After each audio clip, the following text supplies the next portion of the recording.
Hi, this is Scott with Etrailer. Today we're taking a look at and installing our Blue Ox Class 3 hitch on our 2024 Nissan Rogue. My first impressions of this hitch on our Rogue is it looks pretty good. It does stick out a little bit out the bottom, but it's going to be really nice for people that use their bike rack a lot or you use your cargo carrier a lot, so it's going to be easily accessible.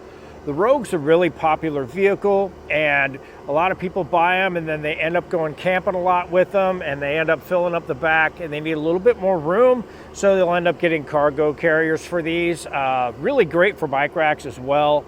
So if you do some biking here and there, this is a really good option for you as well. This hitch is going to have a 5/8 pinhole opening, and that's going to take your pin and clip, which is going to hold in your accessories in place. Now this one won't come with a pin and clip, so you may want to pick one up here at Etrailer. But keep in mind, a lot of your accessories you get now may have a pin and clip with that. So another nice accessory for these is a locking pin, and with that you'll be able to lock in any of your accessories you have on the back of your vehicle. So say you have a really nice bike rack on the back and you're down the trail, that's going to allow you to lock that in place so nobody can take that off while you're riding down the trail. This hitch is going to have welded on safety chain loops. It's going to accept either your S-style safety chain loops or your clevis style. So either one of those are going to work for your trailer towing needs. As far as measurements go, from the center of the pinhole out to the edge of our bumper, we're looking at right around 6 inches for that number. And with that number, you'll be able to decide on if you have any accessories that fold up or stow away, will make any contact with the back of your vehicle. Now from the top of our receiver tube to the ground, we're looking at right around 10 3/4 inches to 11 inches right in there. And with that number will help you decide if you need any rise in the shank of either your cargo carriers or your bike racks. As far as weights go for this hitch, we're looking at a tongue weight rating of 600 pounds. That's going to be the weight of your bike racks loaded down with your bikes, or your cargo carrier loaded down with all of your gear, pushing down on the lower section of your hitch itself. Now for a gross trailer weight rating, we're looking at 4,000 pounds. That's going to be the weight of your trailer and everything that you have loaded on that. Now keep in mind, it's always a good idea to take a look in your owner's manual and make sure you don't exceed any of your towing capacities listed there. So it's always a good idea to go with the lowest number between your hitch and your owner's manual. Now keep in mind, after you get your hitch installed, sometimes it may activate your backup warning system, which may automatically activate your brakes. If it does that, you can always turn that system off to where it doesn't do that for you anymore. Now, if you have any questions or comments about this hitch, you can always get a hold of us here at Etrailer, or you can leave a comment down below. One of our experts would be glad to help you out with anything you have any questions with.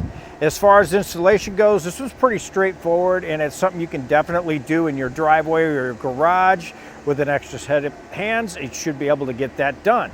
If you don't have time to do it yourself, or you just don't have the tools or the space, you can take a look at our dealer locator and get something done for you locally. If it's something you feel like tackling yourself, stick around, watch our video, and we'll help you get it installed. To start our installation, we're going to need to remove our exhaust, at least drop it down. We're going to have 3 isolators. We're going to have one on our passenger side, and then one on our driver's side, and then we're going to have one that's a little bit more forward. Now I have a cam buckle strap holding up our exhaust, so when I break these loose, it won't drop down too far and damage anything. So I'm going to start on our passenger side, and I do have an isolator pliers, and what I'm going to do is get on the edge of that and work that over. Now sometimes when these are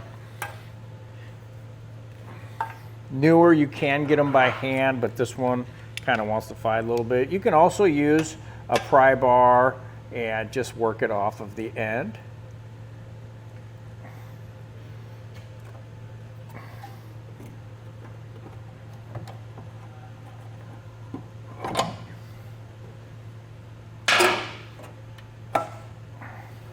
Another little trick is just to use some dish soap and water and just spray around the ends, and that's going to loosen things up And another thing you can do while you're doing that is once you get those sprayed, wiggle your exhaust around and that'll work that soapy water into your exhaust pin and make things a whole lot easier to get off of there.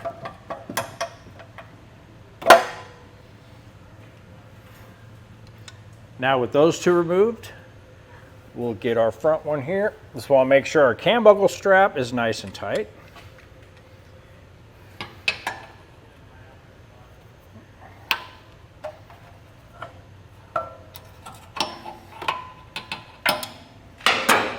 With those off, we can loosen our cam buckle strap and let our exhaust come down a little bit. That's going to give us room to get our hitch put in place. Now on the side of our frame on each side, we're going to have 3 weld nuts. We just want to get those cleaned out. So I like to use a little penetrating spray. Just a little mist in each one of those. And then I'll come back through with a tube brush and just clean those out. Make sure we don't have any dirt or debris in those. Get them cleaned up. And while I'm doing that, I like to take a look at our side here.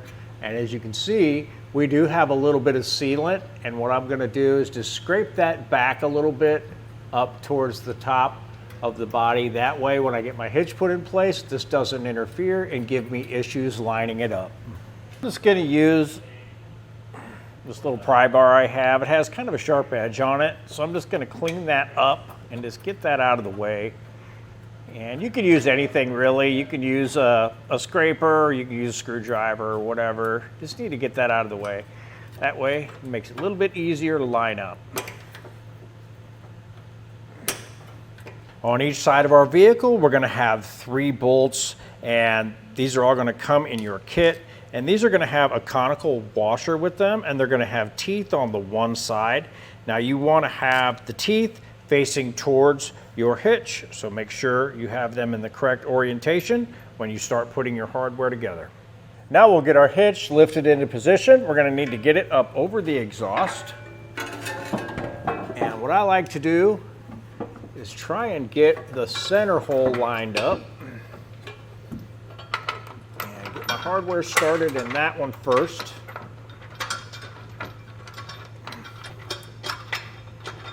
And once I have that started, it's going to make it a little bit easier to get the rest of my hardware installed. With a 19mm socket, and just get everything snug down.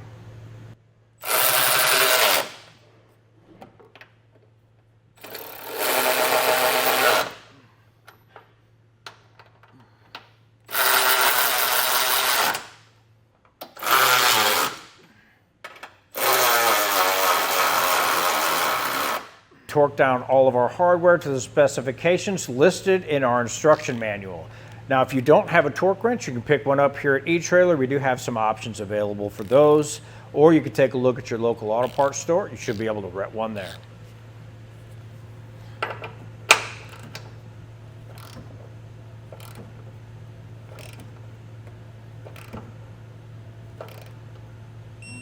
With everything torqued down, we can get our exhaust put back in place. What I like to do is take a little bit of my soapy water and just spray on the inside of my isolators and the pins. And that's gonna help everything go back together nice and easy. Now we can just put our isolators back on by hand.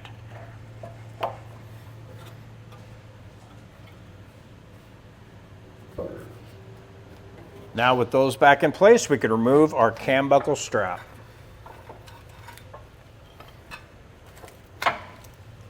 That'll do it for our look at and install of our Blue Ox hitch on our 2024 Nissan Rogue. I'm Scott with Etrailer, and thanks for watching.